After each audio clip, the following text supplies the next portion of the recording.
Apakah emas selain Antam ini berpengaruh terhadap potensi keuntungan yang kita dapatkan di tabungan emas digital? Untuk biaya-biaya ini biasanya ada biaya admin, terus ada biaya pajak, ada lagi biaya penanganan. Nah, ini kita harus cek semuanya nih.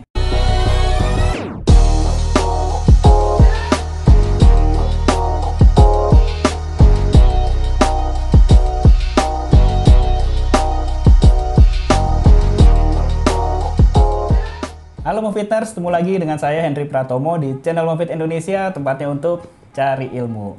Hari ini saya ingin membahas tentang produsen emas di tabungan emas digital nih, teman-teman. Biasanya kalau di tabungan emas digital itu emasnya selalu menggunakan Antam. Nah, sekarang ada berbagai macam emas lain Antam yang mulai masuk ke tabungan emas digital. Nah, kira-kira ada yang udah tahu belum nih, teman-teman ya? Nah, untuk emas selain Antam, itu yang saya tahu, yang sudah saya observasi, itu ada 3 nih, teman-teman. Yang pertama itu ada emas dari UBS, terus yang kedua ada emas Sampurna, dan yang ketiga ada emas dari Mas Duit. Nah, kalau Mas Duit ini dia emas yang produksi sendiri ya, teman-teman. Kalau dari teman-teman ada yang tahu lagi merek emas selain Antam yang ada di tabungan emas digital, silahkan tulis di kolom komentar ya. Nah, sekarang kita masuk ke poinnya nih, teman-teman. Apakah emas selain Antam ini berpengaruh terhadap potensi keuntungan yang kita dapatkan di tabungan emas digital? Untuk menjawab ini, saya punya 3 indikator penilaian.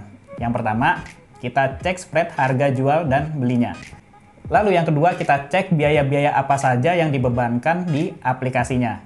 Terus yang ketiga, cek harga pasaran emas yang sudah dicetak. Baik teman-teman, sekarang kita fokus ke poin yang pertama, yaitu cek spread harga beli dan jualnya. Nah, untuk pengguna tabungan emas digital, saya sarankan sih memang tidak perlu ya kita untuk dicetak emasnya, karena dengan dicetak emas itu nanti akan ada biaya tambahan-tambahan lainnya sehingga menyebabkan harga emas kita menjadi tidak ekonomis lagi. Nah, tapi ini penting banget. Harga beli dan harga jual, ini meskipun emasnya sama-sama Antam, itu tiap perusahaan atau tiap aplikasi punya kebijakannya masing-masing. Nah, yang sudah saya temui, ini perbedaannya ada berbagai macam ya, teman-teman. Sebagai contoh, di aplikasi A, itu spread harga jual dan belinya hanya 3%.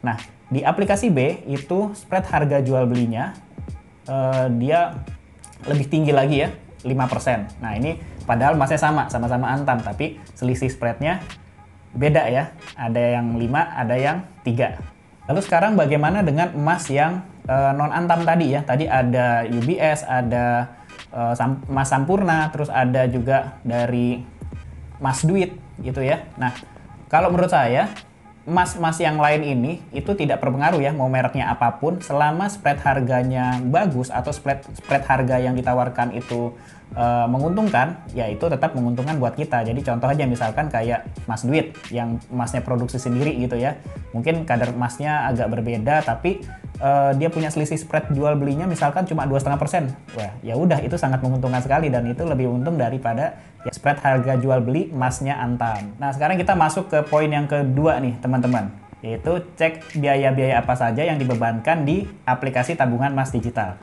Nah, yang paling penting, yang paling pertama, untuk biaya-biaya ini biasanya ada biaya admin, terus ada biaya pajak, ada lagi biaya penanganan. Nah, ini kita harus cek semuanya nih, apakah mereka menerapkannya tinggi atau enggak. Karena dengan biaya-biaya ini itu mempengaruhi harga emas yang akan kita beli nih. Lalu jangan lupa cek juga biaya cetak emasnya. Nah, biaya cetak emas ini kenapa tetap kita harus cek? Karena sewaktu-waktu kita pasti akan membutuhkan cetak emas.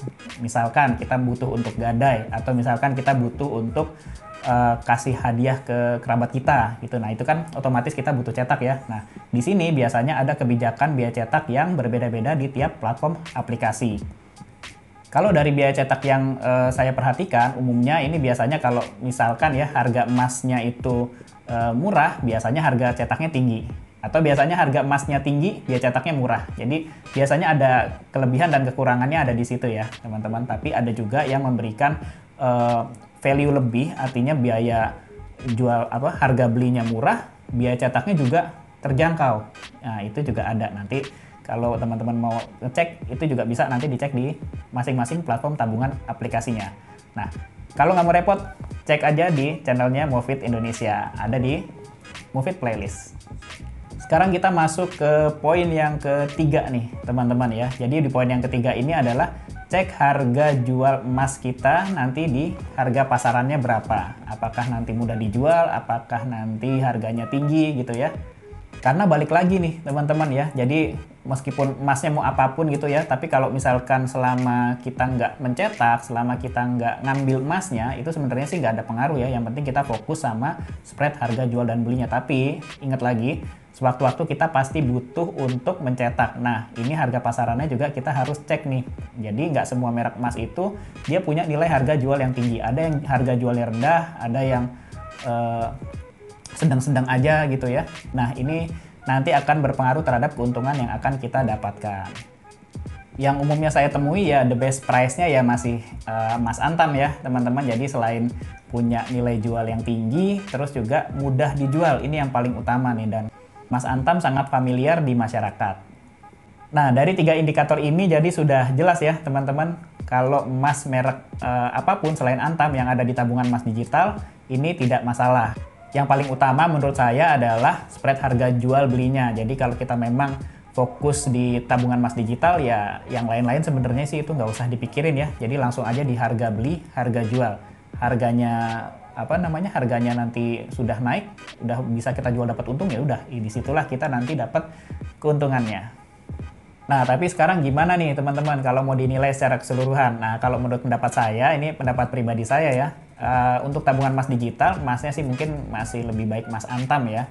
Tapi kalau misalkan ada emas lain yang selain antam bisa kasih spread harga itu di bawah 3%, itu yang saya pilih. Oke teman-teman, sekian video dari saya. Sampai ketemu lagi di video berikutnya. Jangan lupa bantu kita untuk subscribe, like, komen, dan share video ini supaya channel kita terus berkembang. Mofit Indonesia, tempatnya untuk cari ilmu.